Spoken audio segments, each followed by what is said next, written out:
जय माता जी। दोस्तों आज की वीडियो में हम बात करेंगे कि दिव्य दृष्टि बहुत लोगों की नहीं खुलती है।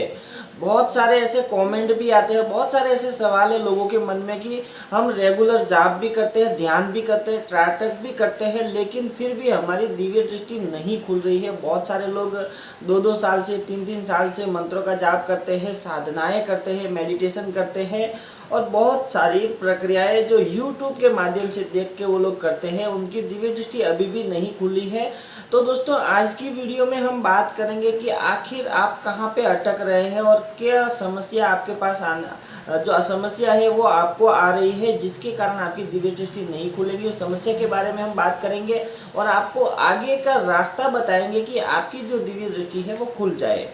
तो दोस्तों सबसे पहले जो भी दिव्य दृष्टि नहीं खुलने का जो कारण होता है, सबसे पहले होता है आपके घर के कुल देवी और कुल देवता।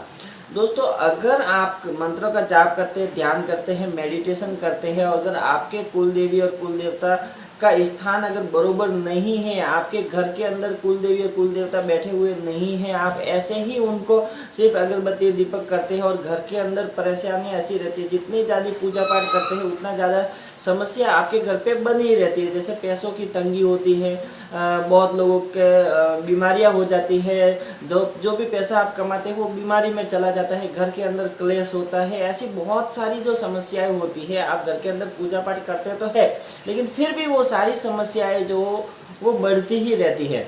तो सबसे पहला कारण यही होता है कि जब आप मंत्रों का जाप करते हैं, आप मेडिटेशन करते हैं, तो आपके घर के देवी देवता अगर का स्थान बराबर नहीं है तो वो आपकी दिव्य दृष्टि को नहीं खुलने देते हैं और आपको आगे बढ़ने नहीं देते हैं।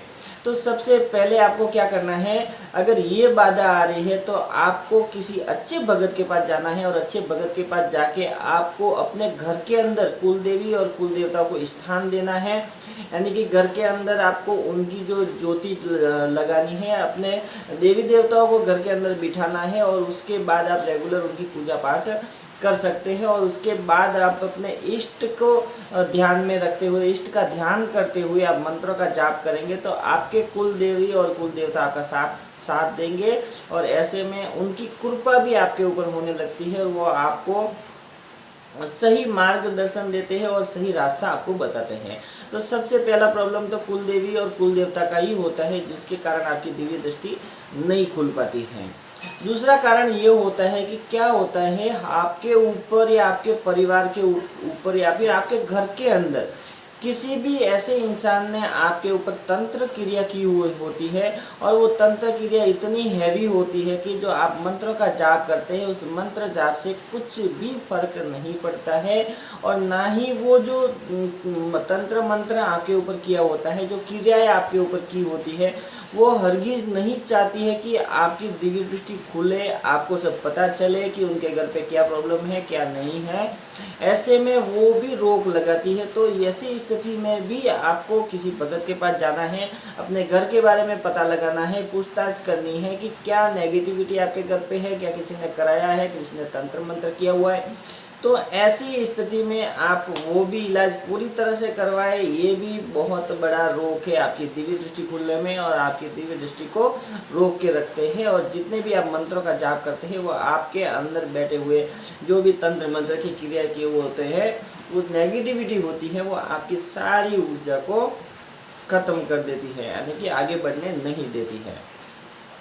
तीसरा मेन प्रॉब्लम ये होता है कि अगर आपके घर के अंदर कोई पितृ है, कोई पूर्वज है, कोई पितृ है, वो अकस्मात उनकी मृत्यु हो गई है और वो देव रूप में चले गए हैं और वो क्या करते हैं कि वो आपके घर के अंदर परेशानियां खड़ी करते हैं, आपको प्रॉब्लम्स देते हैं, दुख देते हैं, दर्द देते हैं, आपको बीमार करते हैं, दिमागी तौर पे आपको टॉर्चर करते हैं, आपको परेशान करते हैं और तरह तरह की घर के अंदर जो क्लेश का जो वातावरण है वो बना रहता है। बात बात पे लड़ाई झगड़े, ये सारी बातें होती रहती है। ये यही कारण है कि आपके घर में जो भी पूर्वज है, जो पितृ बने हुए हैं, आप उन पितृ को स्थान नहीं दिया है आपने, और जो वो पितृ है वो आपको परेशान करते हैं, जिसके कारण वो आप भक्ति करते हैं। और भक्ति करने के कारण क्या होता है कि जो भी घर के अंदर व्यक्ति जो मंत्र जाप करता है, भक्ति करता है, तो वो जो जितनी भी ये जो चीज़ें होती है वो इंसान के ऊपर आ जाती है। वो जो पूर्वज होते हैं और जो देवी देवता होते हैं, घर के कुल देवता होते हैं, वो सारे उस इंसान के ऊपर आ जाते हैं। वो ये सोचते हैं कि ये भक्ति करेगा, ये मेरी सेवा करेगा, ये मेरी सेवा कर सकता है, तो वो ज़्यादा परेशान आपको करते हैं। आपकी दिव्य दृष्टि खुलने में वो पूरी की पूरी बाधा बनते हैं और आपको ज़्यादा परेशान करते हैं, ताकि आप किसी भगत के पास जाए, उनके बारे में पता लगाए और आप उनको भी स्थान दें।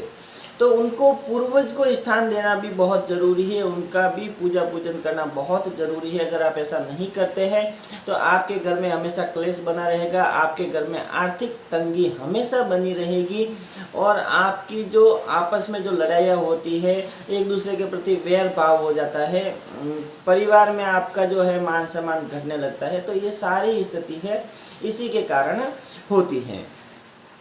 अब दोस्तों क्या होता है कि आप अगर रेगुलर आप चाहते हैं कि सारी समस्याओं का हल करना है, तो मंत्र जाप किस प्रकार से करना है। अगर आप इस प्रकार से मंत्र का जाप करते हैं, ध्यान करते हैं, तो आपकी समस्याओं का हल हो जाता है। आप सोचते हैं कि आप सुबह 10-15 मिनट मंत्र का जाप करते हैं, शाम को 10-15 मिनट मंत्र का जाप करते हैं, ऐसा करने से आपकी दिव्य दृष्टि खुल जाएगी, तो नहीं खुलेगी। दिव्य दृष्टि खोलने के लिए कम से कम आपको रोज सुबह 3 घंटे सुबह जाप करना पड़ता है और 3 घंटे शाम को जाप करना पड़ता है। 3 घंटे से ज़्यादा भी अगर आप जाप करते हैं डेली, अगर रोज़ डेली आप 3 घंटे सुबह और 3 घंटे शाम को जाप करते हैं, तो कम से कम 6 महीने तक लगातार अगर आप मंत्रों का जाप करते हैं, आप ध्यान करते हैं, तो 101% आपको रास्ता मिलने लगेगा। आपके साथ आपके कुल देवी और कुल देवता खड़े हो जाएंगे, और जब आपके साथ कुल देवी और कुल देवता साथ में खड़े हो जाएंगे, वो प्रसन्न हो जाएंगे, वो खुश हो जाएंगे। उनकी कृपा जब आपके ऊपर बन जाएंगी,